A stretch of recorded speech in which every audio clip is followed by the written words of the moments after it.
Welcome to the 2026 PACMRI General Assembly Masterclass. While we wait for the program to officially begin, let me share some quick reminders for our audience. All right. So for our Zoom participants, kindly make sure that your audio is on mute and that your video is turned off once you enter the meeting room. You may use the chat box or Q&A function to send in your questions to our resource speaker during the open forum. Your questions will then be answered shortly. You may also use the raise your hand function.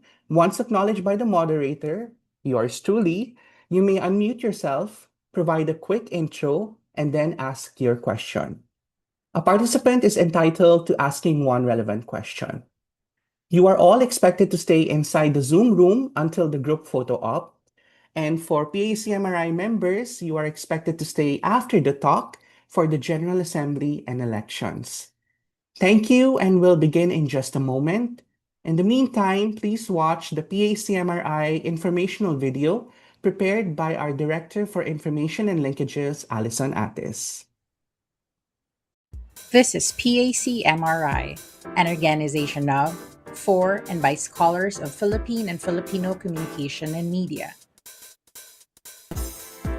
Founded by the University of the Philippines Department of Communication Research, PACMRI stands as the leading and only organization committed solely to supporting the work of Filipino communication and media researchers.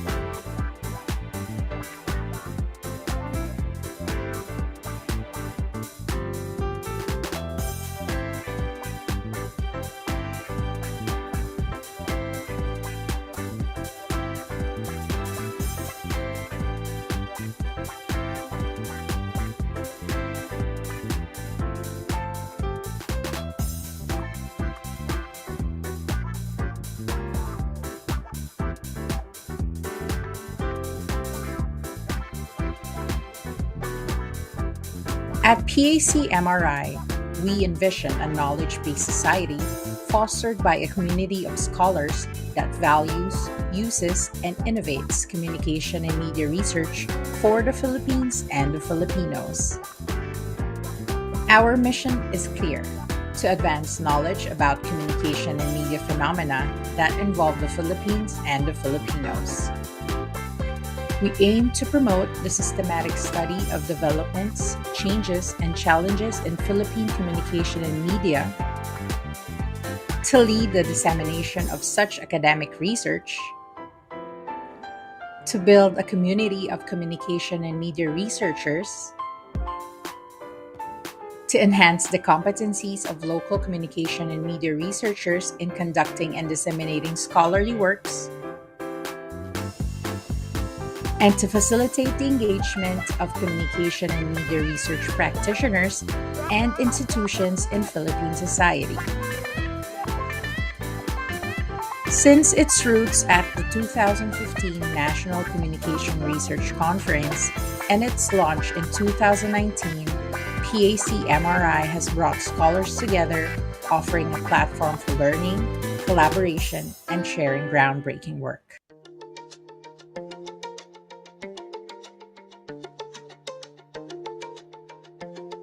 PACMRI isn't just an organization.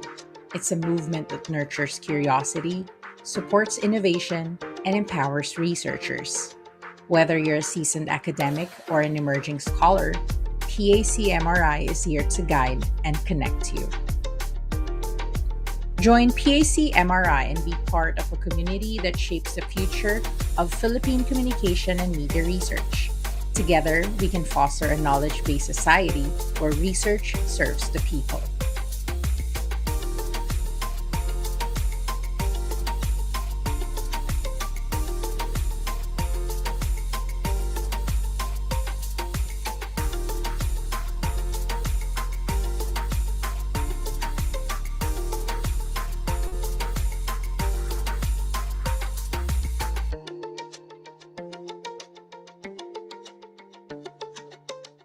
Good afternoon, everyone. On behalf of the Philippine Association for Communication and Media Research, or PACMRI, Welcome to our 2026 General Assembly Masterclass. I am Assistant Professor Noel Sajid Murad, the PACMRI Director for Research, and I will be your host and moderator for a very special masterclass in collaboration with the UPCMC Department of Communication Research. This is indeed a very special masterclass as it is the last one being offered from the outgoing PACMRI Board of Trustees. And at the same time, it is a homecoming for our very own Comres alumnus, Sir Ned Legaspi. So before we proceed, we would like to acknowledge our institutional members who could join us today. Thank you for renewing your membership with us. We are also very grateful to all of the participants joining us via Zoom. Thank you for the time that you're taking out to be with us this Saturday. At this point, to formally open today's masterclass, we are honored to hear from the president of PACMRI herself, the amazing individual who has steered the ship of our organization for the last 2 years, Dr. Chen San Pascual. Thank you, Noel. Maraming salamat. Magandang hapon sa ating lahat. Welcome to the first of this year's PACMRI Masterclass session, which we are doing in collaboration with the UP Department of Communication Research. You've seen the video. I'll just give a quick recap. PACMRI, or the Philippine Association for Communication and Media Research Incorporated, is a University of the Philippines-based non-stock organization that aims to advance knowledge in communication and media phenomena involving the Filipinos and the Philippines. Founded in 2019 by the University of the Philippines Department of Communication Research, PACMRI envisions a knowledge-based society that values, uses, and innovates communication and media research. PACMRI endeavors to promote the systematic study of developments, changes, challenges in Philippine communication and media, to contribute to enhancing the competencies of local communication and media researchers in conducting and also disseminating scholarly works, and to facilitate the engagement of communication and media research practitioners and institutions in Philippine society. The PACMRI Masterclass Series, one of our flagship projects, aims to expound on the various philosophical, contextual, practical concerns that inform and elevate the studies that we conduct. We at PACMRI hope that the series results in a vibrant and rigorous communication and media research culture in our country. In this afternoon session, we get to learn from our resource person who will be sharing his insights on culturally intelligent storytelling. So please invite your peers to join us. They can still log in and catch up.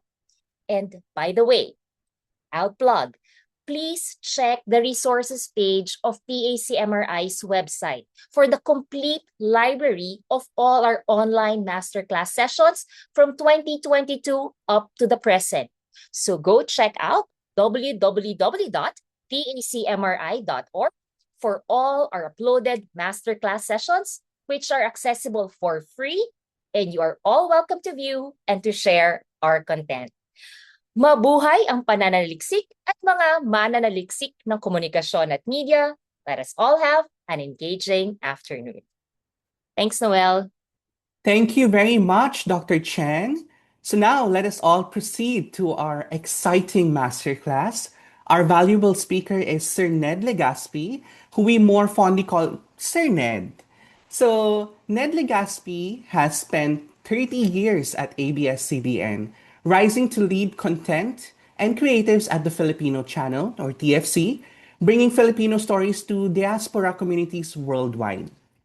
In 2023, he took early retirement after being accepted into the Cultural Intelligence Fellowship, one of 20 selected globally from 377 applicants. The fellowship allowed him to finally pursue a question he had carried throughout his career. Can Filipino stories travel beyond their origins and resonate globally, or are they only meant for Filipino audiences. That inquiry led to his book, Culturally Intelligent Storytelling for Southeast Asian Creators, launched globally in Santa Monica, California in November 2025, and to the CIS Bamboo Framework. Today, Sir Ned trains storytellers, consults with organizations navigating cross cultural communication, and speaks at universities, cultural institutions, and healthcare organizations worldwide. His work has been presented at SOAS University of London, the University of Tokyo, the University of Pittsburgh, and Cedar Sinai Medical Center in Beverly Hills, among others. He is a PhD candidate in the Philippine Studies at UP Diliman and a part-time faculty member at the Ateneo de Manila University. We are privileged to now hear Sir Ned talk about culturally intelligent storytelling and communication in media research in and of the Philippines. So, Sir Ned, please take it away. Thank you. Thank you, Noel. Thank you very much, PAC-MRI, for inviting me. I will share my screen. Let me know if you see it. Kita na po ba? Yes, Sir Ned. Kita Okay. na po ba?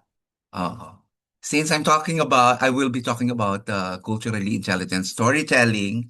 I'd like to use storytelling as my approach in this masterclass. So I'd like to introduce myself. Ako po si Ned Legaspi, graduate ng UP Comres. So medyo may konting kaba kasi mga Comres pala karamihan nitong attendees or members of PAC-MRI, no? I graduated 1993, if I am not mistaken. We were the pilot batch na nagsuot ng sablay. So kung nakikita nyo po dyan, may mga ibang nakasuot pa rin ng traditional toga. Because during that time, we were just encouraged but not required to wear the sablay. But as you can see, karamihan sa aming lahat ay excited magsuot ng sablay. I also took my MA sa UP din. Medyo may loyalty tayo sa UP. College of Arts and Letters. And right now, like what Noel said, I am finishing my dissertation writing stage na po ako. Okay, so yeah, I'm a graduate of communication research. I would have wanted to pursue a career in research, but ang buhay naman po ng tao ay depende rin sa break na makukuha. So, when I was in college, I was a member of UP Samascom. So, I performed sa mga nakapanood po sa akin doon. But I also wrote scripts. And that, in a way, gave me that reputation that I am a creative person. So, the first company that invited me to work after graduation is ABS-CBN. Ang totoo po, first job, only job, kumbaga sa jowa, isang jowa lang ang na-experience at hindi lang po ako saglit, no? Tumagal ako ng 30 years, 3 decades. So this collage parang summarizes the different eras of ABS, from Sir Gabby Lopez down to Sir Carlo Katigbak, who is now president and CEO of ABS-CBN. So I'm particularly associated with GFC, or the Filipino channel. I was head of content, handling all the full spectrum of content operations, from content strategy, content acquisition, programming, promotion, operations, down to operations. There was even a time that my staff members totaled close to 150. So parang napakalaking department na nun. Ganun po kalaki ang TFC operations during that time. Pero alam naman po natin that in the year 2020, no, ABS-CBN lost its franchise.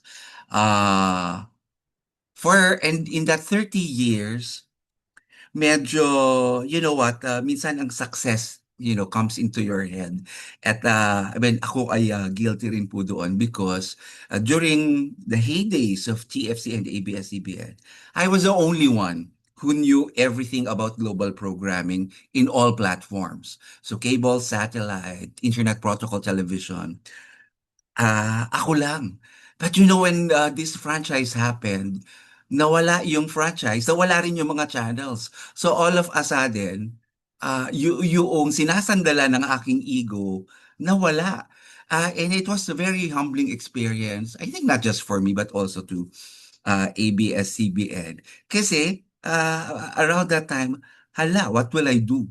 Kasi ang nangyari po, ABS-CBN pivoted to two new directions. Number one is digitalization. And then number two is internationalization.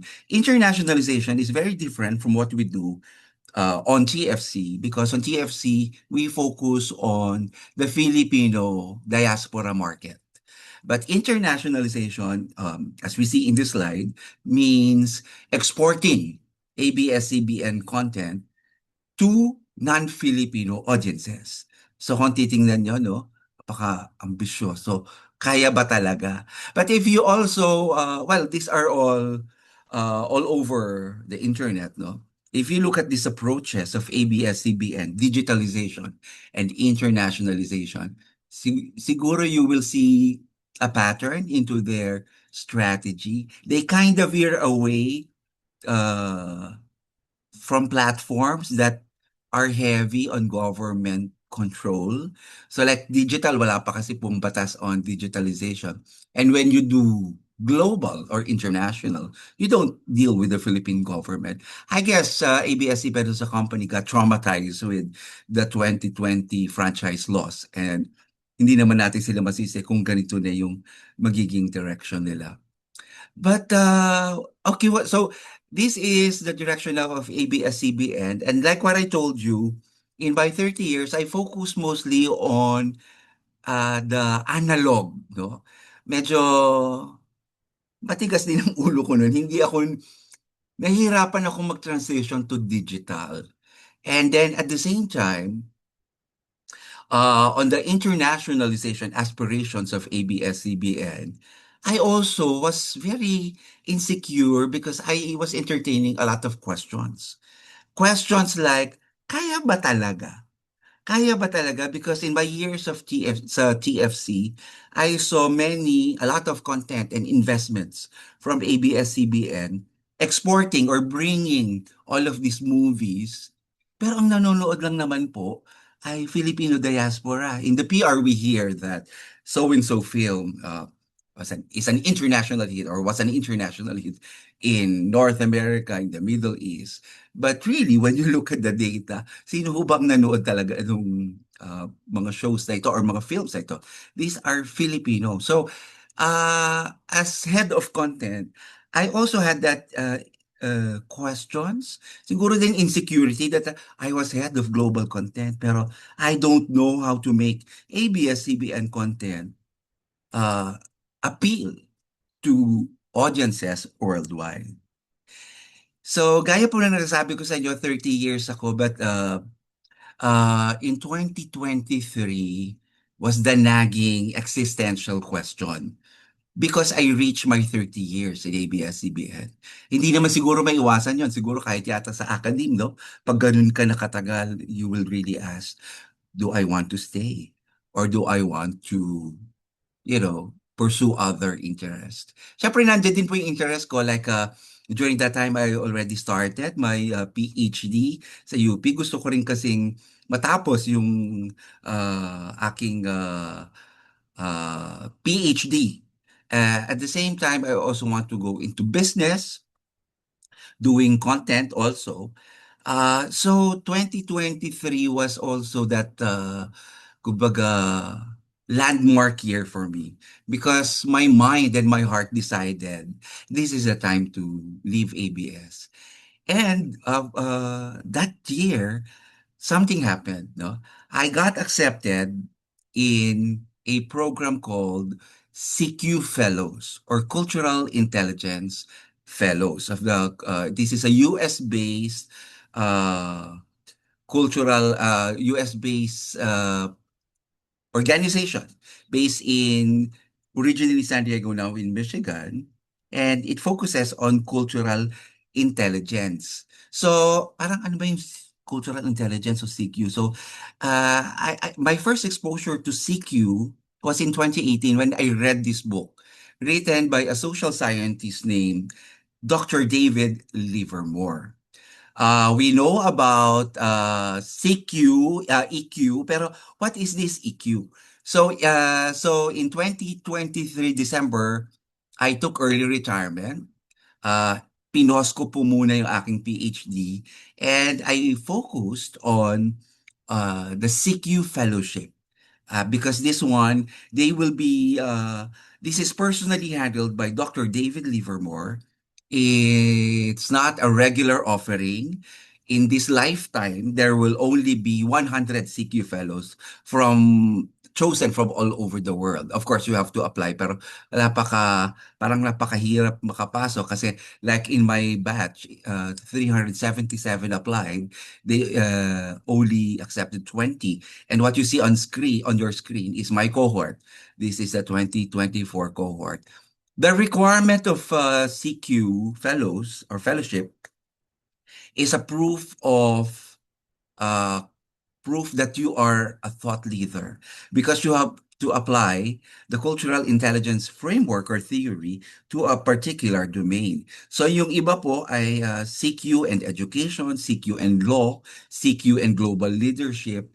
My interest really is CQ in storytelling or CQ applied in media. Okay? So siguro maganda rin sa mga gaya nating nasa research. Napaka-critical noong positionality. Ano ba yung pinanggagalingan ko, no? So, unang-una, ako po ay kagaya nyo rin na nasa academe.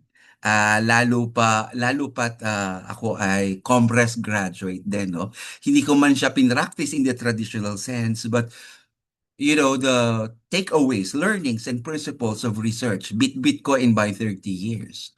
Then, I had my 30 years of storytelling experience. Like what I told you, I was head of content. So, isa rin po is the CQ fellowship. And lastly, I come from Southeast Asia and the Philippines. So, kumbaga, yung apoy ko ay ito bang hindi lang kwento ng Pilipino kundi kwento ng Southeast Asia. Kaya bang tumawid? Kaya bang umakyat doon sa global stage? Why do some stories travel across cultures while others remain local? Ito pong ambisyon ng ABS-CBN, ambisyon din ni Direk Joey Reyes ng Philippine his organization to go global also. Is that really possible? Hindi kasi pa pwedeng kutob lang natin di ba? Dapat pagbasihan ay research, no? At yun yung inambition ko in this study. Those were my research inquiry. Dalawa po yung gusto ko. Number one, at least mabigyan tayo ng framework to understand, bakit ba yung Korea nagagawa ng Korea, di ba? How come some Chinese content are able to make it globally? Bakit ang Pinoy hindi, di ba? So that's one, to make sense of things. Bakit ang ABS-CBN, for example, are able to sell some of its content to some countries, but in other territories, hindi. Bakit? No? And then the second, I think this is the practical side of it, is the generative inquiry. Pwede kayang magkaroon ng framework na matutulungan yung mga writers, directors, even film editors to craft narratives that would resonate across cultures. Pwede kaya ito? So, ito po yung naistahakin nung aking 1 year fellowship, which led to a framework which I call CIS Bamboo Framework. CIS stands for Culturally Intelligent Storytelling Bamboo Framework. Later on, we will know bakit bamboo, no? Okay, so everything like what Duel said, the output is in a book, no? So what you are seeing here on your screen is the bamboo framework, no? It has four stages or four parts, which I will explain later. But everything, and kumbaga, it's very impossible. Noel told me that I only have like 45 minutes talk time and then 15 minutes of Q&A.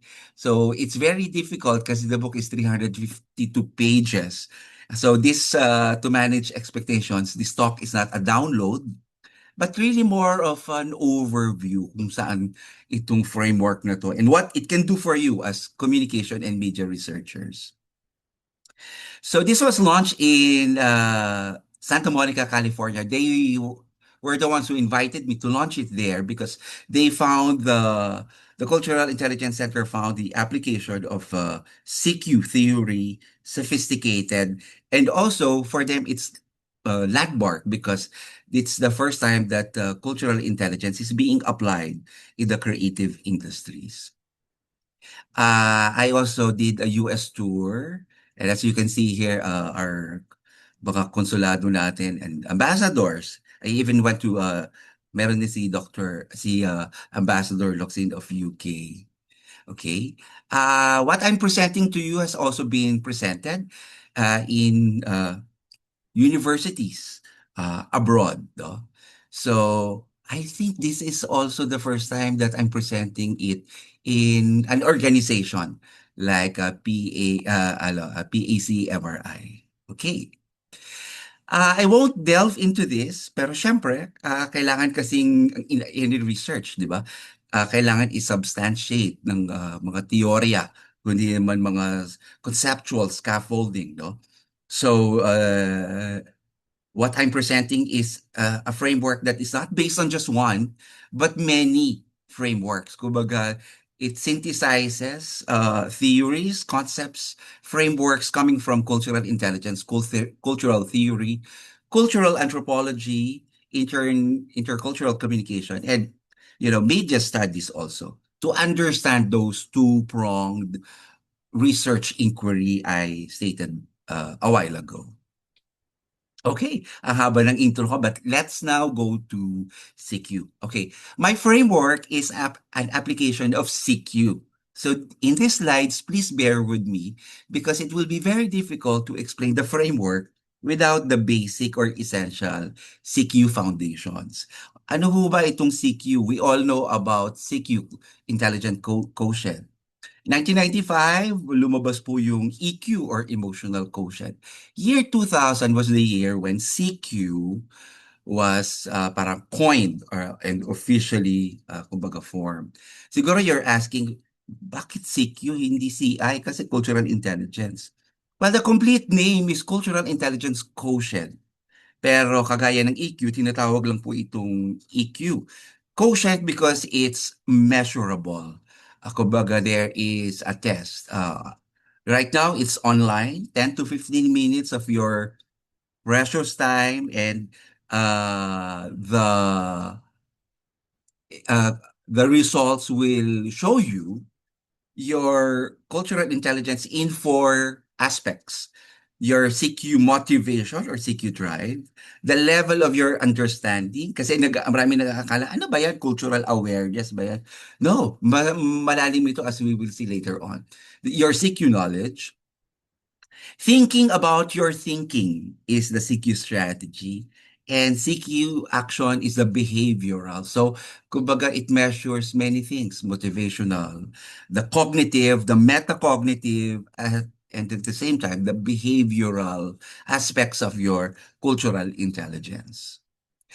Now, ang roots po ng CQ ay really commercial, or would I say entrepreneurial, funded by big companies like what you see on screen, because itong mga kumpanyang ito were having difficulty. Ganun naman po nagsisimula, di ba? Handling multicultural workforce. Kasi kayo rin naman siguro kung kayo ang manager at ang mga staff members ninyo ay lagay na natin Pinoy. Pero meron ka ring Brit, Australian, Kiwi, Pakistani, Indian, in one room, how do you manage all of this? Kapag nagkaroon ng conflict, how do you manage it? Kapag may nagsasalita dominated by, somebody coming from this country, and then the other members of your team, hindi nagsasalita, but deep inside, mas maraming alam. How do you handle all of these things? So, yun po yung ugat nun. So, medyo, kumbaga, commissioned by, big multinational companies. Could you understand and tell us what to do with all of this? Because if you manage multicultural teams, you need more than IQ and EQ. You need a different type of intelligence. At doon nga po pumapasok yung tinatawag na CQ. Okay, when I was doing the fellowship, I reached a dead end kasi yaring na yung mga theories and then research ng CQ nandiyan na.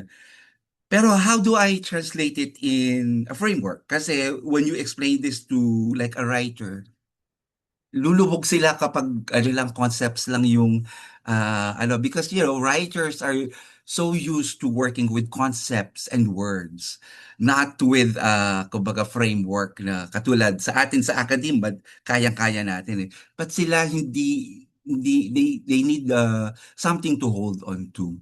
And sometime 2024, I believe it was June or July, no? I was scrolling through Facebook and I saw this.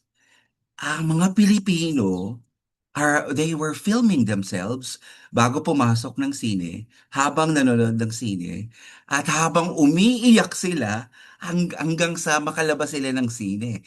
So this movie na ginagawa, kita mo nag-iiyakan ano, parang medyo, well, I come from Gen X, no?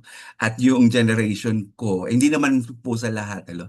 Pero I wouldn't do that na if i-film, i-video ko yung sarili ko, tapos i-upload ko, showing myself crying. But this Gen Z, they were very, kumbaga parang normal sa kanila ito. And I thought, teka muna, baka this could be their way of telling the world that this content or film resonated with me or to me. And this film that I was talking about is How to Make Millions Before Grandma Dies. Quite mouthful. I understand that there is a Thai title to it, but it's written and directed by a first-time director, si Pat Bonitipat. No? And this film was a big hit, syempre, in Thailand.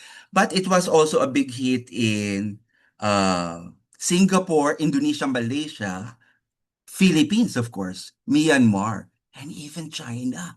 So, parang na-curious ako. Sabi ko, panoorin ko nga. Habang nanonood ako, hinuhugot ko sa bag ko yung tissue. Ang nadampot ko yung cellphone ko. Sabi ko, i-video ko na nga rin ng sarili ko. Video ko pero hindi ko po in-upload, no? But this film was really, I owe a lot to this film because parang this one cracked the code. Cracked the code because I asked actually five AI to do my parang online investigators. We all know that AI naman commits mistakes. Pero wala naman ho akong pera to launch a big, massive research to find out information about global content. So pare-pareho, I gave them the same prompt. Sabi ko, i-research nyo nga. Etong mga AI na to, they have the deep thinking, deep research functionality. So, kaya nila magbigay ng source and ganyan. Sabi ko, could you search the internet? Give me data on non-Anglo, meaning non-English content that resonated globally in the last 10 years, para medyo substantial naman, 10 years. So, I defined resonance not just in terms of box office potentials, but also in terms of online discussions, Reddit, comments, kasi yan yung pwede nating uh, markers of resonance. Eh. And then, syempre, para din maging reliable, no? To cite sources. No? And it gave me the following information. No? Okay. Ah, dun muna po tayo sa How to Make Millions Before Grandma Dies. When I saw that it resonated in all of these countries na nakapula, I noticed something. I noticed a pattern. No? I noticed that these are all from the lenses of cultural intelligence, collectivist societies, all in terms of power distance, high power distance, all particularist. If, kumbaga, to make it short, pare-pareho po sila ng cultural dimensions nila. I'd like you to siguro note lang that in Australia, United States, yung nasa baba, it didn't really make that big an impact in terms of revenues and in terms of resonance, we would say. And later, we will see how the bamboo framework is able to explain all of this. So, okay. Skip natin ito kasi later on, maano kayo. So, the AI also gave me the following data. Okay. That aside from Hollywood, there are other centers of stories already. I don't know if you've heard about Dark, but this is a German series on Netflix. There's La Casa de Papel, we all know as Money Heist. This is Spain. And of course, sa South Korea, there's Parasite, and even Squid Games. No? Uh, ito pong apat na ito are all the titles na lahat ng AI nagkakasundo. Pero may mga ilan na siguro 4 out of 5 or 3 out of 5, they agree on India with RRR. And all of them agreed also on how to make millions before grandma dies with annotation. Sabi nila, it's not global, but it's a remarkable regional hit. At bakit? 'Di ba? Bakit? Sa mga nakakapanood po sa inyo ng How to Make Millions, I am sure parang Pinoy yung pelikulang yon, 'di ba? At magandang maintindihan, bakit siya nag-hit dito and almost this was shortlisted in Oscars din eh. So, okay, why do some stories travels and others don't? Kahit maganda naman po ang pagkakaproduce, no?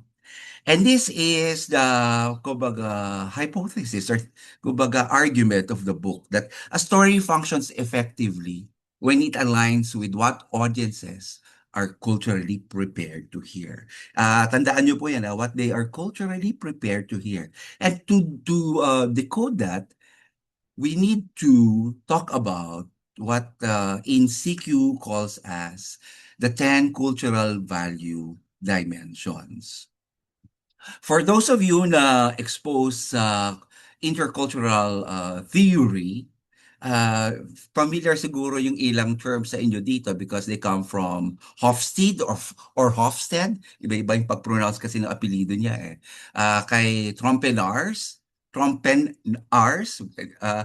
then there's the globe study also. So, bibilisan ko lang. I hope ma-digest nyo, pero napakarami kasi nila. Okay, let's start with the dimension of identity. What all of these scholars did was to study the different societies and cultures of the world. At ito pong i-explain ko sa inyo is the synthesis. Hindi lang siya Hofstede, hindi lang siya globe study, pero kumbaga synthesis na lang lahat ng mga nag-aral. Pwede daw nating ma-categorize into 10 ang mga differences ng mga kultura sa mundo. At ito rin ang magiging susi kung papaano natin maintindihan kung bakit may ilang content na nagre-resonate to other cultures at sa iba at ay hindi. Unahin na po natin ang dimension of identity. How do people define themselves? Sila po ba ay individualist o collectivist?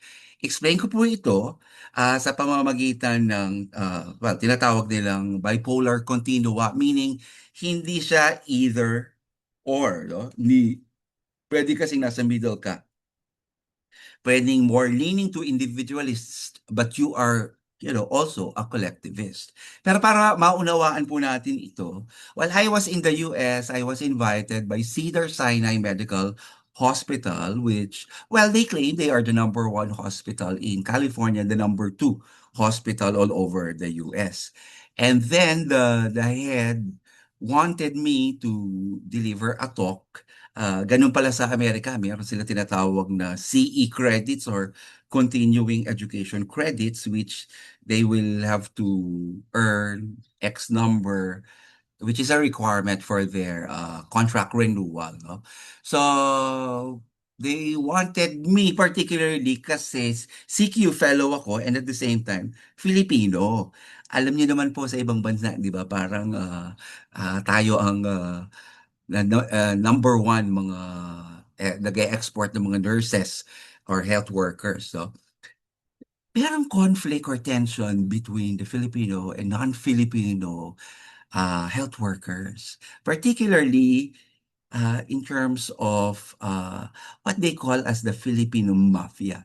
The non-Filipinos are saying that may mafia nangyayari daw because Filipinos are together. Lagi raw magkakasama. And so I asked, sabi ko, okay, but before I give the talk so that I have full context, could I talk to both, Filipino and non-Filipino health workers so that I would know what the real issue is. So, una kong kinausap yung mga non-Filipinos. At very, alam nyo naman yung mga puti, no?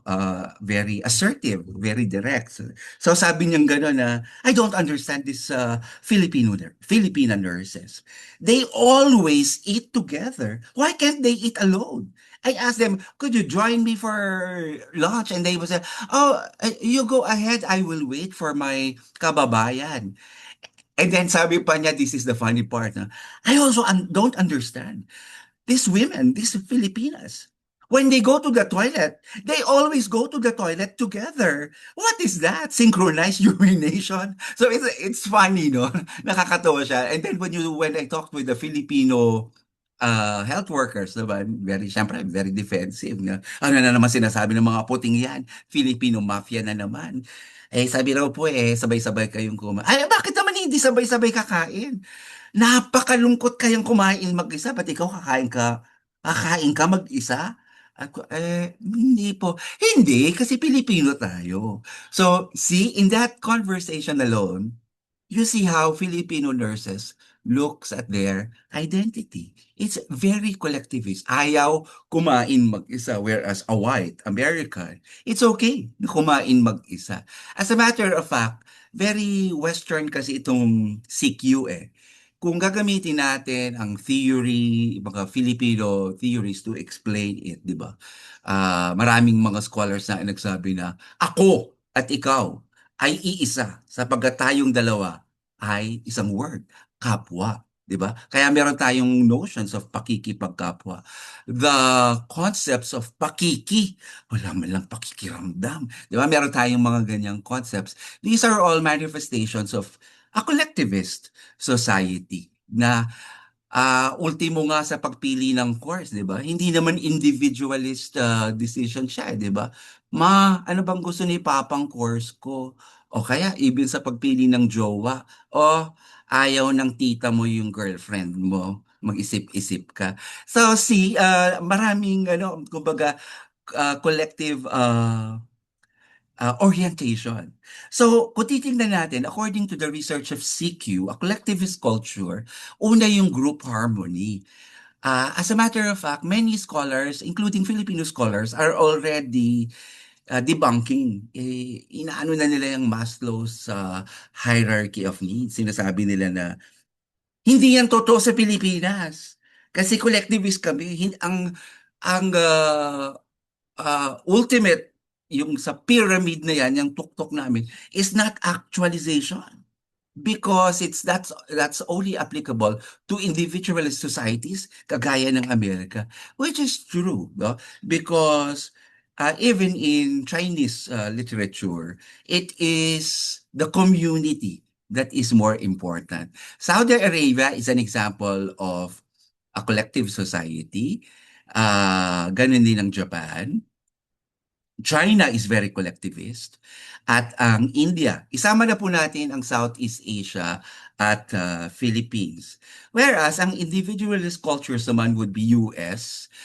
So sa kanila nanggagaling yung mga expressions na express yourself, 'di ba? And even in their laws, 'di ba? Yung kumbaga anong pinoprotect the individual human rights. Ganyan makikita natin in Australia, Denmark, and even in Canada where self-expression is encouraged. Ang success ay defined by ano yung na-achieve ng individual kesa na-achieve ng buong group. And they prioritize personal choice over group expectations. This identity alone is very insightful, especially for storytellers. Why? Kasi po, ang individualist societies would value or would prefer, not all lahat, ito po ay mga tendencies. Baka kasi i-accuse nyo ako of stereotyping. Ito po ay tendencies that individualist societies would prefer the underdog hero, 'di ba? Yung mag-isa siya. Just like John Wick, 'di ba? Pinatay niya yung aso ko, I will revenge, 'di ba? Kumbaga, i-break niya yung system. Whereas collectivist societies naman, sino ba yung nagsasakripisyo for the greater good? Kagaya ng Hello, Love, Goodbye, di ba? Si Joy, na character ni Catherine Bernardo, nagsasakripisyo para mabuo ang kanyang pamilya. This alone gives us a lot of insights. Well, if you do an assessment of Filipino stories, napaka-collectivist mo. Star Cinema alone, aralin nyo yung mga, or even mga content of Filipinos available on Netflix. These are all collectivist stories. But if you are targeting, individually societies such as Finland, for example, or UK, individualist society sila. Do I say na hindi mag-hit? Hindi po, because what would resonate would be a function of the entire, kumbaga, mix of dimensions. Okay. Authority. Gaano ba kalayo yung distansya mo sa taong may kapangyarihan? Power distance is a concept by Hofstede, di ba? And this would explain why ang mga Pilipino ay mahilig ay attorney, doc, di ba? Ay engineer. Because in high power distance societies, nagmamatter ang title. Such as India, ganyan na ganyan ang India, di ba? Ang mga seniority matters, di ba? Mahalaga sa atin ng mga elders natin. And this is why How to Make Millions Before Grandma Dies resonated in China, Philippines, yan, Indonesia. Kasi pinapahalagahan ang mga matatanda. Later, we will see kung ano ang kategory ng US, kung bakit hindi nag-resonate doon. Mexico is also high power distance. Ang mga Pilipino are criticized sometimes that may inferiority complex daw kasi hindi matanggal sa vocabulary yung sir, ma'am, di ba? Kahit ako when I meet some of, former staff members sa malls, sabi, ay, Sir Ned. Sabi ko, ay, wag mo na akong tawagin Sir Ned, di mo na ako boss. Sir, Ned na lang. Sabi ko, ay, ganun po ba? Sige po, sir. So, nandun pa rin hindi maalis, di ba? And from the lenses of cultural intelligence, it's because we're not inferior. That's our cultural dimension. Ganon din po ang mga Japanese, di ba? Hindi lang naman tayo, meron silang the word for it, the sun or sang, di ba? Okay, and that also explains why ayaw ng mga high power distance na the societies to be engaging in public disagreement. Especially may concept kasi ng saving face. So yung Cedar Sinai is telling me, well, the head, na ang mga nurses daw ng mga Pilipino, ang gagaling, ang daming alam, pero hindi nagsasalita. Parang tingin daw nila walang pakialam sa trabaho. And I told them no. It's because Filipinos are operating on high power distance orientation. Kasi kahit may dunong siya, hindi yan magsasalita. Why? Mapapahiya yung puting doktor. Pagsasabihin ng ano, nalalabas because I told the head that the silence of the Filipino nurse is actually care. Kasi kung magsasalita siya, the doctor will lose face. Yan. Now, low power distance, well, they call their bosses by their first names, di ba? So tayo hindi natin maarok, di ba? Yung especially yung mga kagaya nating academe.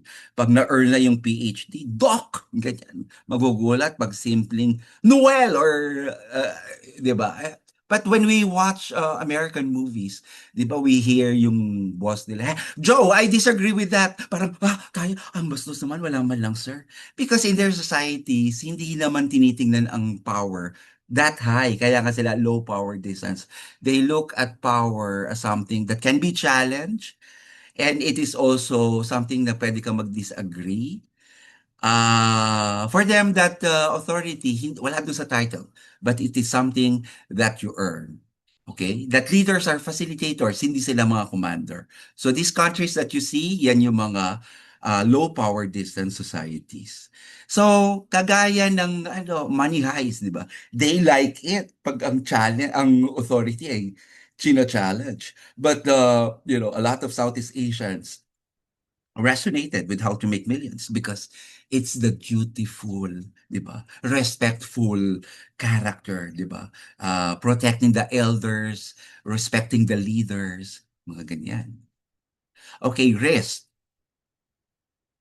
Papaano ba ina-handle ang risk? No? Do we minimize it, tolerate it? 'Di ba? Another Hofstede term, 'di ba? Uncertainty avoidance. No? Are you comfortable with ambiguity? Like these countries, 'di ba? Or are you not comfortable? Like just like Japan or Germany na dapat may mga batas, may mga rules, may mga manuals. Yaan. Philippines, nandun tayo sa medyo leaning on the low uncertainty avoidance because we have the concept of bahala na, di ba? Which is napakalalim nung tong concept na to because 'di ba sabi nga ang root daw nito ay bathala na there's faith. Hindi naman siya carelessness kung hindi courage kahit uncertain, baala na, 'di ba? And in stories, 'di ba? Well, the low uncertainty avoidance would prefer the risk taker.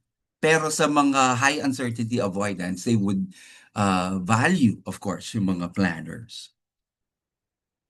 Medyo bibilisan ko na lang po kasi I was parang mag-overtime yata ako. Paano yung achievement, 'di ba? Do you want to stand out or do you want that you work together with a group, competitive versus cooperative? In competitive cultures such as Austria, US, 'di ba? Individually recognize ang achievement, 'di ba? Ang status mo nakalink sa achievements mo. Whereas in competitive cultures, like the Scandinavian, even Thailand, di ba? Kung ano yung nakaka-contribute to group harmony and achievement is shared collectively. Okay? You can take a photo of this or probably I'll give you a copy of this PDF. But to go with time, no? Ito medyo marami kasi ito pero siguro doon na lang sa punctuality focus and relationship focus. All of these countries who are very punctual and even in their editing even in the way they edit their content, makikita mo yung structured,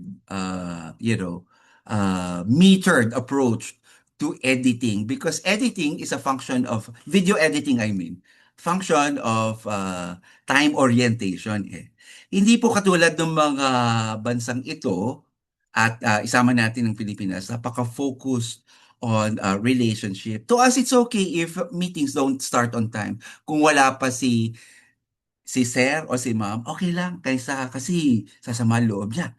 kung hindi tayo magsisimula on time. But in punctual societies, hindi ganon. And which is why even in storytelling, we are okay kung medyo mabagal yung pacing. Just like How to Make Millions, hindi naman tayo nagmamadali na i-forward nga ito. Hindi naman eh.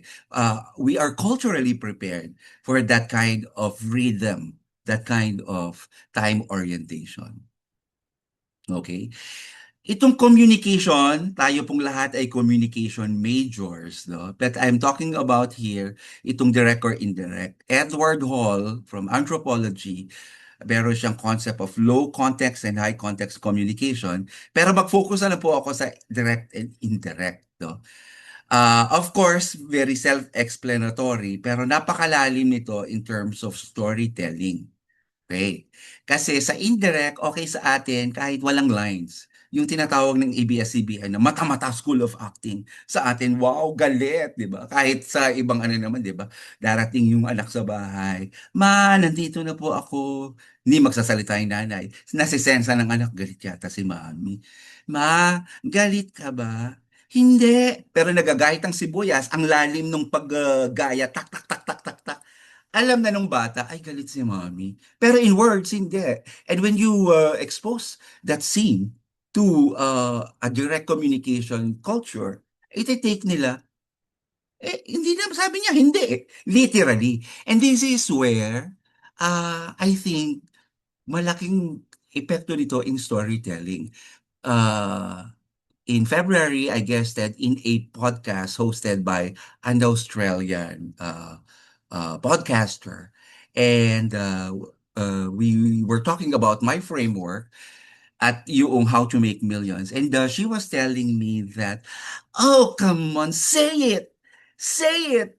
So in their sa kultura nila, na ano sila na, but sabihin mo na kasi hindi yung ganyang matagal. But in our culture, hindi natin kaya, di ba? Yung dadaanin natin sa tingin, dadaanin natin sa pakikiramdam, lalo na tayong mga Pilipino.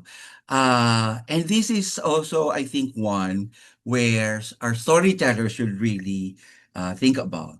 Because wala pa ka tayo sa resonance eh. Baka nandun sa relatability or understanding the storyline sa communication, medyo may barrier na di ba? Okay. Lifestyle refers to doing and being, no? Doing medyo focuses on productivity, di ba? The devil wears Prada, yung mga ganyang very doing. Whereas being refers to yung presence mo. And probably this would explain why in the provinces, di ba? Ang mga nag-iinuman sa tapat ng tindahan, they are just operating on their beingness. Hindi naman sa tamad sila, pero being sila, they just want to be there, to be present. Diba? Okay. This one naman is, I think, another one that, ano din, kumbaga, a big on storytelling.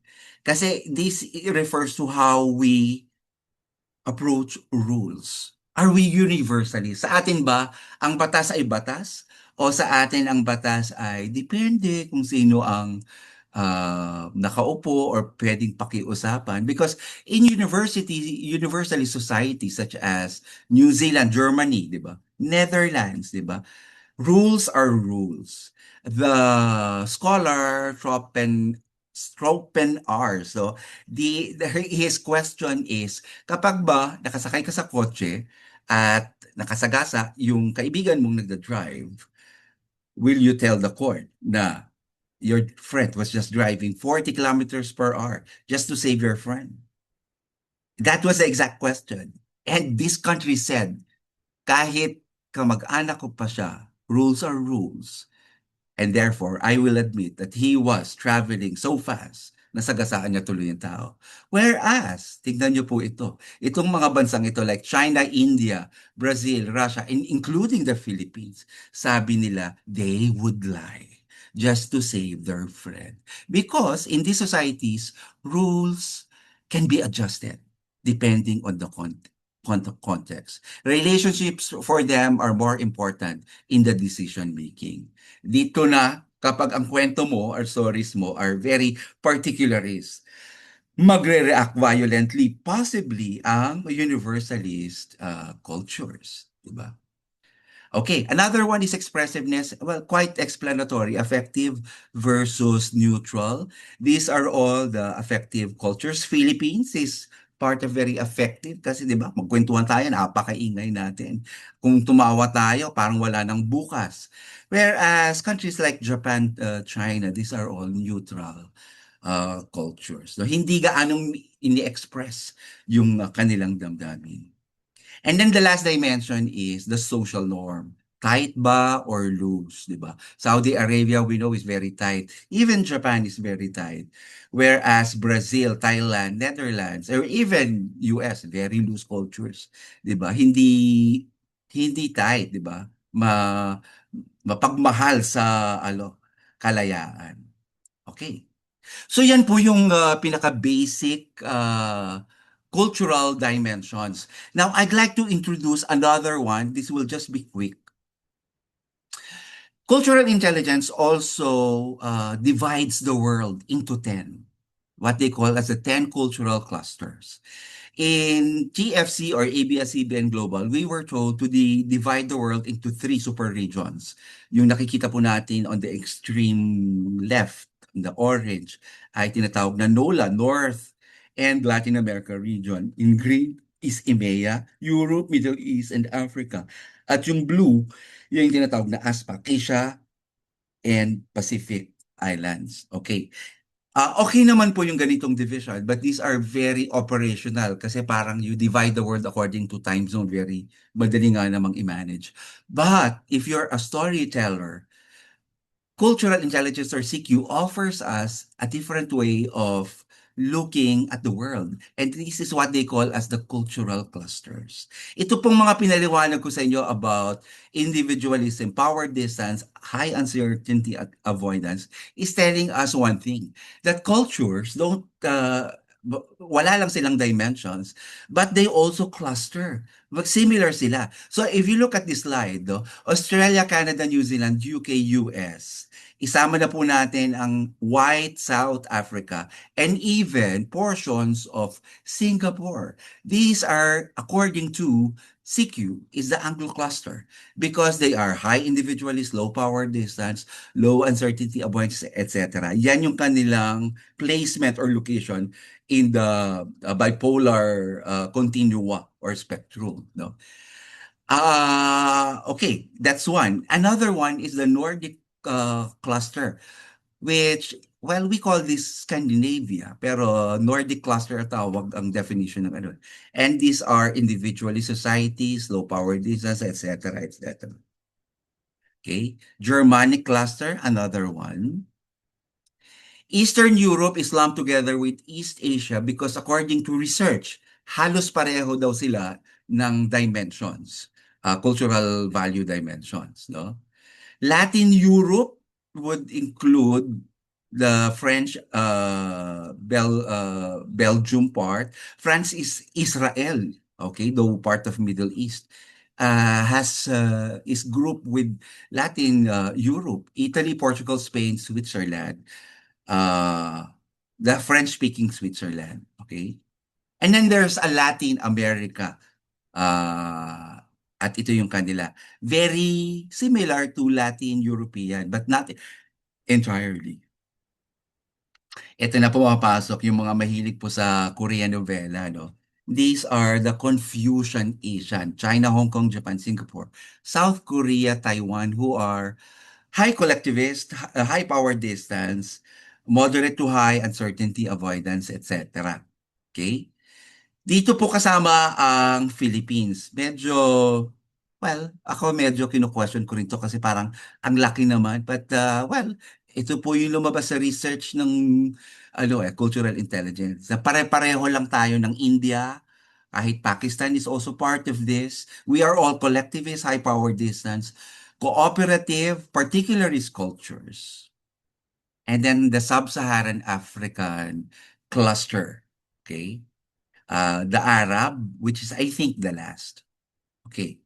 So how do we integrate all of this into a framework, no? Cultural intelligence, meron silang tinatawag na the iceberg of culture framework, which what you see is just the universal or the shared humanity. What is important, yung mas malalim or the cultural and even the personal. But this is again the Western. So parang I took inspiration from this pero gumawa ako ng mas babagay sa atin. Last Feb, I was invited by ABS-CBN to do, similar to this talk. Although ang difference lang po, medyo practitioner, nakatwik sa mga practitioner yung content or style ng presentation ko. So I asked data from them before this talk, and they gave me the following, no? Love in 40 Days, if you're familiar with this content, as the same time yung Marry Me, Marry You were sold in the following countries. Ang dami, listahan ng mga countries na binigay nila. And then, ito pa yung isa, Kadenang Ginto, seasons 1 to 3, as well as Pangako sa Iyo, both the original Jericho Rosales and the original Jericho, and then the Catherine Bernardo, Daniel Padilla remake, both were hits. Kumbaga, in a way, they said that this content resonated with them. In terms of movies, ABS-CBN gave me the following, no? Hello, Love, Goodbye, House of Us, Love Affair, mga Katniel, di ba? Starting Over Again. But of course, sabi ko kasi, could you distill the data? Baka kasi mga Filipino diaspora yan eh. They cited the following titles. Hello, Love Again, Hello, Love, Goodbye, The House of Us, lahat Catherine. And they said that in Indonesia, Vietnam, and Cambodia, there were non-Filipino audiences na nakapila, umiiyak with this content. So what does this tell us? If you do an analysis of all of this content, it will reveal the following. Okay. So ito pong, well, on the extreme left is all the dimensions. According to the research of CQ, ito raw po yung ating dimension, yung second column. And then, when I did the analysis of what I called as the story root, no, of all the content of ABS-CBN, yung nasa second column, yan din po. Anong ibig sabihin? Yung story's cultural DNA. Si Catherine Bernardo ng Hello, Love, Goodbye, nag-abroad dahil mahal niya ang pamilya. Therefore, it's a collectivist story, di ba? Loves the father na medyo may sakit sa Pilipinas. It's a high power distance. So meaning to say, everything na sinare ko po sa inyo, pwede niyong i-apply in storytelling, and then you will find the cultural DNA of the story. Now, since CQ provided us with the framework of the cultural clusters, pwede po nating ibangga, di ba? Ibangga yung story's cultural DNA with the clusters. And here we will see that closest to the ABS-CBN content is Southeast Asia. And this explains why all of these three titles in Vietnam, Indonesia, Cambodia, na mga movies ng ABS-CBN appealed and resonated in Southeast Asia. Okay? And this also explains why kung nakikita nyo po, naalala pa yung daming mga countries doon, no? ABS-CBN is able to sell its content to Africa because Sub-Saharan Africa as a cluster is kind of close to the cultural cluster or DNA of the Philippines. So this is already telling us that ours, when you look at the story, what I call as the story root or the cultural DNA of the story, it will now be easy for you to see where this story would most likely resonate. Ngayon, tatanungin nyo, Ned, gusto namin US, di ba? Papaano yan, di ba? Doon po medyo magkakaroon ng difficulty because medyo hindi naman opposite.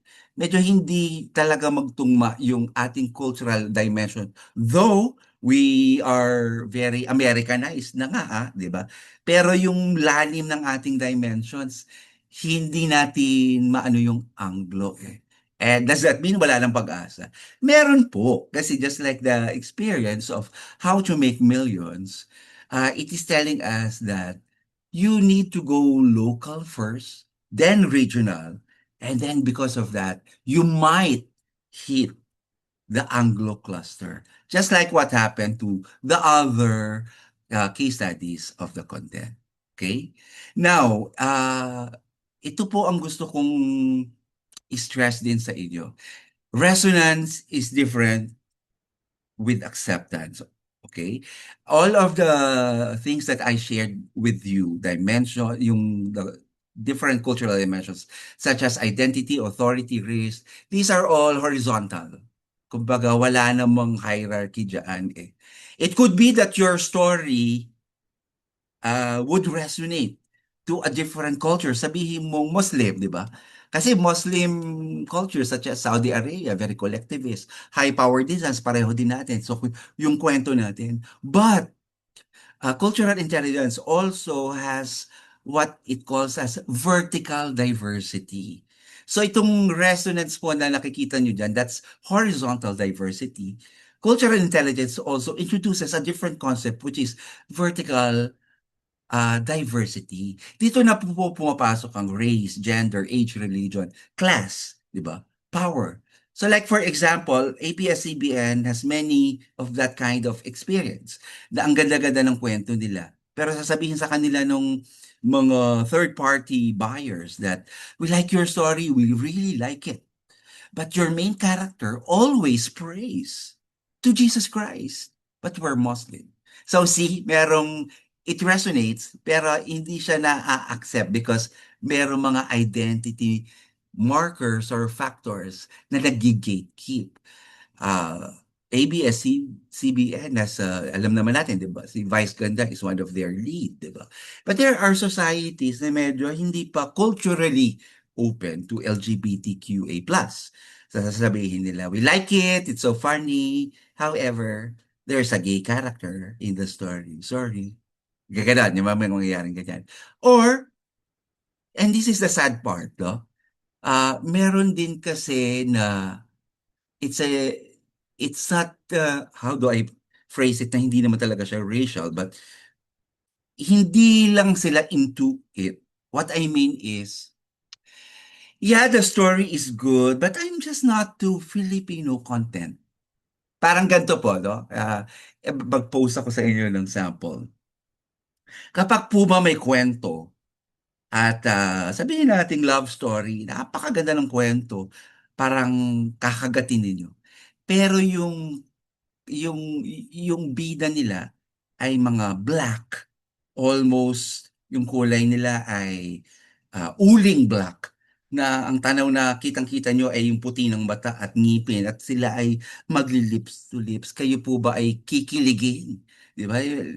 Be honest, di ba? Kasi yun na po pumapasok what in cultural intelligence is referring to as the vertical diversity. So the combined resonance and acceptance would be like the guide to how far could a story go. So does it mean that we can go global? Yes. Marami ng mga, like in the book I explained God, ba? Spain was able to do it, Germany was able to do it, Thailand was able to do it, but ito po yung kanilang common denominator. They were all, number one, culturally specific. They did not flatten their culture. It's kind of a paradox that to be universal, you have to be culturally specific. Kumbaga, magpaka-Pinoy ka. Diba? Authenticity is another one. No? So what you're seeing here is the framework that is a product of that year-long fellowship. And everything that I discuss is just, parang ano nga lang siya kontil-butil noong story route yung nasa ilalim. These are core cultural intelligence or CQ tools. So in the book, I also discuss about storycraft. This is how, okay, given all of this knowledge with cultural intelligence, paano na ngayon in crafting, di ba? Do do we insist in the writers or go global, go global? Actually, no. The book is advocating for uh, intuitive writing before intentional writing. Meaning to say, hayaan nyo muna yung writer nyo to write. Because, like the book, what the findings of the book reveal, diba? Napakahalaga ng authenticity. And if you keep on nagging your writer, oh, we have to reach the US, the Anglo culture, the ganyan. Maano sila? Just to comply to you, they will just flatten their culture. Nawala na yung authenticity. Story Pulse is that section in the book where I discuss in detail how to map out, diba, to do cultural resonance mapping. Saan pwedeng mag-resonate itong story na to. And then story leaf is what happens if the story is already out there. How far could it go? So, well, madami pa akong diniscuss dyan about, explanation why adaptation happens, the power of subtitling to help storytellers. Okay. So, like what I said, the book po was globally launched last May. But medyo meaningful sa akin itong guesting or invitation nyo dito because today po is the official launch of the Philippine distribution. So, hindi na naman po siya book launch kasi na-launch na siya in California. But the Philippine distribution ay today po ang start. So if you're interested, baka naman po pwedeng kayo ang buena mano sa Lazada, Shopee at TikTok. Later on, it will also be available on Fully Booked, but the strategy is to go all of these platforms because the intention of the book is to reach Southeast Asia. And Lazada and Shopee are Southeast Asian brands so that they could order from these platforms and kumbaga from the Philippines, dalhin in the Southeast Asian countries. So I think I went over time, but thank you very much. Again, my name is Ned Legaspi. Maraming salamat po for this talk. Hey, maraming salamat, Sir Ned. I think we're all collectively mind blown with your presentation.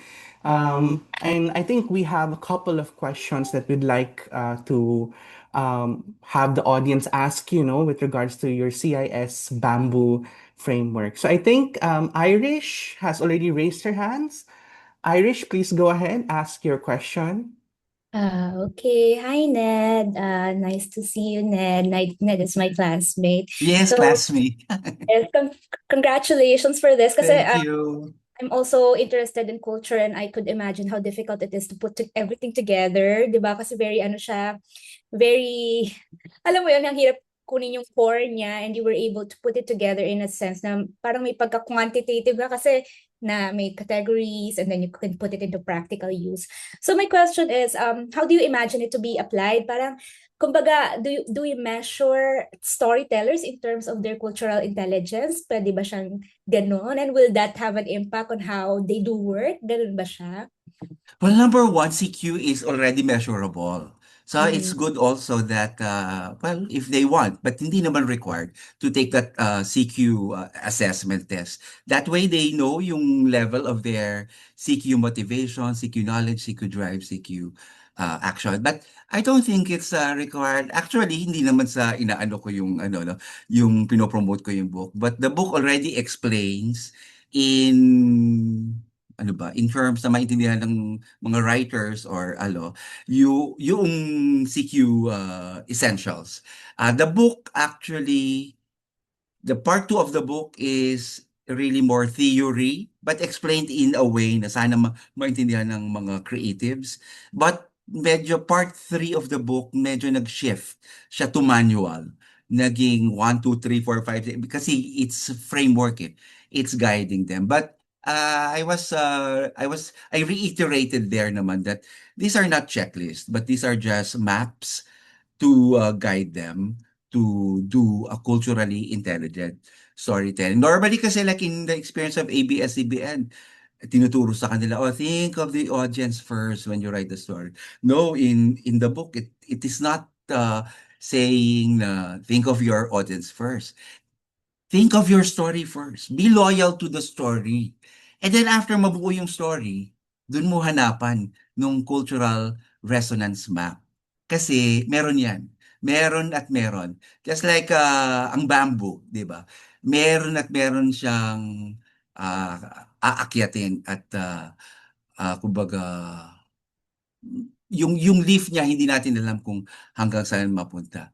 So CQ is measurable, but this one I also offer like yung resonance. Resonance kasi so difficult to parang measure, di ba? So what I offered there are parang mga starter ways, no? I encourage also the readers to give me feedback kasi dahil first edition nga lang ito, baka may mga hindi rin ako nakita on better ways to measure resonance, for example. Ayoko kasing maging measure yung kung nag-click, halimbawa kinuha ng Netflix or nag-click Blockbuster kasi medyo capitalistic yung ganong approach. Mas malalim kasi yung resonance eh. So kumbaga the book is saying to the media executives, don't ask like for example a film, who will buy this? But ask, who will feel this? Si anong cluster ang makakaramdam nitong kwentong ito? I hope I answered your question, Best Irish. luck, Ned. Thank Thank you. you. Hey, thank you very much, Irish. Are there any more questions from the audience? So for those who are with us in the Zoom, you may use the Q&A feature, or you could also raise your hand and I will acknowledge you so we can ask Sir Ned, no, while he's here with us today. Parang meron yata dun Sa may chat mga direct ako box. nakuha. Okay. Sige po, Ah, Sir Ned. Baka kasi gusto nila walang gatekeeper at sa inyo diretso. So, yeah, yeah. So, hindi ko pa siya nababasa, basahin ko na. From Romy De Villa. Classmate ko ito sa Commerce din. No? But quality of storytelling and overall production value are as important as cultural relatability, right? If yes, how do we know the extent of the effect of cultural relatability versus quality of storytelling slash production value? Ito yung isang ano rin, during the Q&A with ABS-CBN, isa rin sa very, hindi naman heated, pero very engaging part to. Kasi there are those who think that it's, to be global, it's production value. 'Di ba yung kumbaga maganda yung pagkakadirect, ginasasan yung editing, ginasasan yung lahat, no? But that's not always true kasi if you look at How to Make Millions Before Grandpa Dies, hindi siya high budgeted. Meaning, you don't have to be loud just to be global. 'Di ba? Hindi kinakailangan na ang budget mo ay pang Marvel or DC Comics. So, but what I am saying is this, no? Nakinlear ko rin naman po sa libro. Ang success ng isang pelikula or isang content ay produkto ng maraming factors. Hindi lang po ng CQ. Siyempre, nandyan yung marketing, nandyan yung production value, nandyan yung, anong ba tawag dito? Yung mga ganyan, mga marketing and all. Cultural CQ, culturally intelligent storytelling, is one of the many. Pero kung titignan mo, malalim siya. Kasi kultura nung target audience mo, yung gusto niyang i-reach. Hindi lang yung cultural value. So kagaya ng question ko kanina, pareho namang maganda. And you know, ABS-CBN has invested in high production value. But how come they don't land pa rin, di ba? So, kumbaga, well, it was also raised, yung the manner of storytelling. So, kasi nire-refer nun yung craftsmanship, di ba? Kagaya ni what the direct Bong of Parasite did, di ba? Napakaganda naman din talaga ng craftsmanship niya. But if you look at the cultural DNA of that story, uh, it validates the framework kasi it resonated, kumbaga if you compare data, kung with the countries kung saan siya nag-resonate, it's almost the exact. And then yung ano doon, outlier success doon, nag-best picture pa ng Oscars or US, di ba? Romy has an additional question. Di ba yung pagiging unrelatable sometimes drive curiosity? Kaya people will make time to check it because they are curious. So, parang may hirap ito kasi, okay, let's take an Anglo, for example, watching. Uh, I actually asked one of my classmates in the fellowship to watch Hello, Love, Goodbye. And then I asked five Anglo, one from Ireland, UK, Australia, New Zealand, and ano ba isa? I forget the other, South Africa. Yung yung mga ano, I gave them copies of Hello, Love, Goodbye, and ito yung ano, mga reaction nila. One said that I don't get it. They are supposed to be domestic workers in Hong Kong, right? And then the other one is a waiter. But how come you see them in all of these tourist spots in Hong Kong, and the way they talk, it's as if they have all the time in the world. It's so slow. They're not rushing. Don't they have boss? So if you look at it, what dimension is that? Is the time orientation and the doing orientation operating in the Anglo mindset, di ba? Para sa kanila, bakit ang bagal? Bakit ganyan yung ano nyo? So, dun na lang, hindi na sila makarelate. How do you expect pa that the content would resonate? And then the other comment was, yun, sabi niya. Sa character ni Catherine Bernardo. I don't get it. She has many relatives in the Philippines. Why is she working and remitting all of her money to the Philippines just to help them? She should be forcing them to work. See, anong ano doon? The cooperate is the individualistic, and then the low power distance orientation, 'di ba? Kasi parang this is not fair, di ba? Dapat yung kita mo because you work hard for it, which is a very individualistic approach. So, I hope I was able to answer that question doon sa unrelatable. Perhaps if the one who sent the comment could give an example on how an unrelatable content drove curiosity, baka masagot ko po itong tanong na ito. Pero yun yung nakikita ko. And then another question, can I also ask for a copy of the PDF file? Oh yes, I'll give it po to Noel. Yes po. Sa Congratulations. amin na lang po. Ah, Tapos we will that's forward it for to all of our from Sir Lou Ranara and from Sister Lou. Hello po. Thanks for I joining us. from Ina Teresa Santos. Mm. Congratulations, Ned. Nice to see you po. Okay, so yun lang po yata yung Mga I hope questions, meron Sir pang Ned? direct.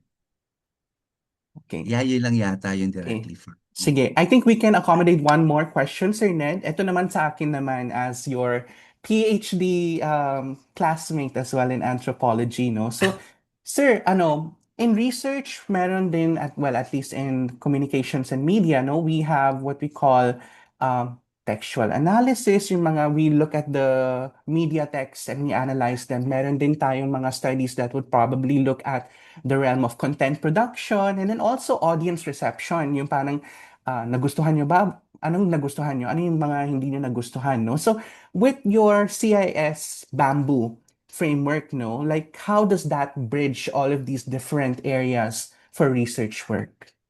Okay. So these are different lenses on how to look at content. They are very good, but these are more analytical, parang lenses, di ba, to look at text, to look at, kumbaga, media as text. No? So what I provided naman is a lens to aid us in studying how come one content is working and then the other one is not. And also how we could use this lens in helping us, Filipino creators, or even Southeast Asian creators, go global if that is the goal. But you know what? In the book, I also argue that kailangan din natin i-rethink when we say global, what do we really mean? Because baka often it's Anglo validation. Di ba? Para sa atin ba, para masabing global, nag-click sa US or pinick up ng Hollywood. But well, that's one view that must be challenged. Because kung ang content ba ay nag-hit in Kenya, di ba? Or in Fiji, di ba? Hindi ba global na yon, di ba? They may not be that dominant global north, pero they are other cultures. Meaning to say, ma-hit mo sila, meaning your story went out of their origins. They resonated across cultures. Another question po from Sir Lou. In your research, are there films that resonated and were accepted across cultures? Most most cultures, if not all. You know what, yung sinasabi ng mga Americans, hindi lahat nagre-resonate yan, ha. There are cultures, nire-reject yan. Like for example, Nordic culture, ayaw nila ng mga ganyang mga American Hollywood, because their cultural dimensions are totally different from American. So for example, in the dimension of achievement, ayaw nila yan, yung mga may star.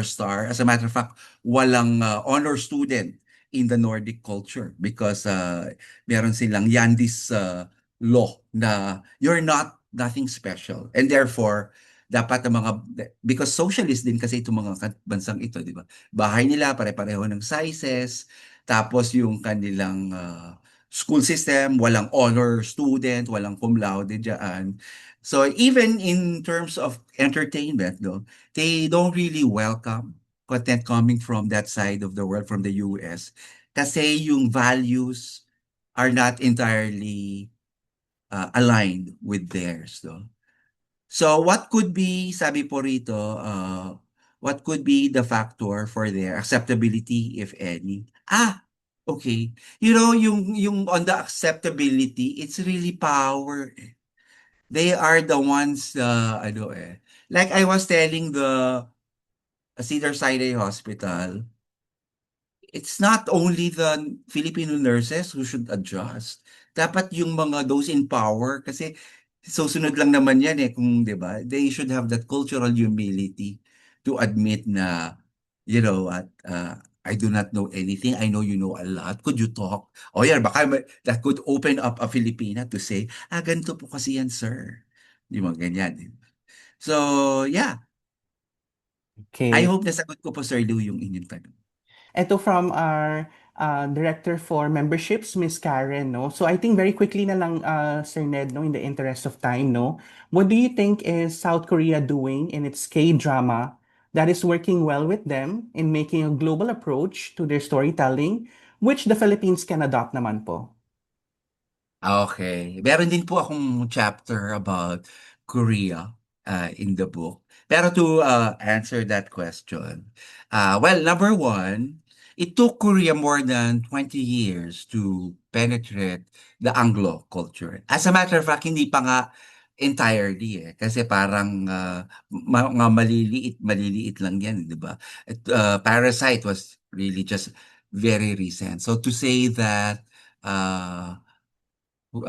entirely or fully global na yung Korea, hindi rin po ito totoo. Although, next to Hollywood, we can say that Korea is the next, kumbaga, storytelling tradition that, ano tawag dito, that na sumusunod sa Hollywood, no? Now, I would say that Korea is really true to its culture. Kasi kung ano yung cultural dimension nila na lumabas dun sa research, yun din naman yung nakikita nyo sa stories nila. But their advantage, I think, is something that is born out of more than 20 years na investment nila The government invested not just in its film, but it's also in music. Yung mga ano, 'di ba, mga uh, products and services of culture. Nakagawa na sila ng infrastructure. That's why acceptability is likely to happen. Kumbaga yung tanong na yan is really more an acceptability question eh. Kasi proven na naman that Korean content okay na dun sa resonance. Pero sa acceptability, infrastructure making yan. So they were able to reap, all of their investments for the gatekeepers. By gatekeepers, I mean the platform owners like Netflix, di ba? Or even mga studios, third-party cable operators to accept Korean content. Napakadali na sa kanila. Wala pa yung Pilipinas doon or even Southeast Asia. Well, Indonesia is creating a mark in horror, di ba? I think Philippines yata collectively in terms of teleserye or drama. Okay, thank you very much, Sir Ned. No, and that wraps up our open forum session. So thank you for those who asked their questions. It was a rich exchange of ideas. At this point, we take the time to recognize the invaluable contributions of our resource speaker. So PACMRI proudly awards the Certificate of Appreciation to Sir Ned Legaspi in recognition of his valuable time and expertise as a resource speaker for the masterclass on crafting culturally intelligent storytelling in communication and media research in and of the Philippines during the PACMRI General Assembly, given this 21st day of March 2026 and signed by Dr. Chen as the president and yours truly as the director of research. Yes. Okay. Yan, Sir Ned, maraming salamat Thank for you very much. At congratulations po sa mananalo salamat. sa elections. Thank you po for inviting me and I hope marami po kayong natutunan with this masterclass. Definitely, Sir Salamat Ned. po. Thank you. Thank you so much, Sir Ned.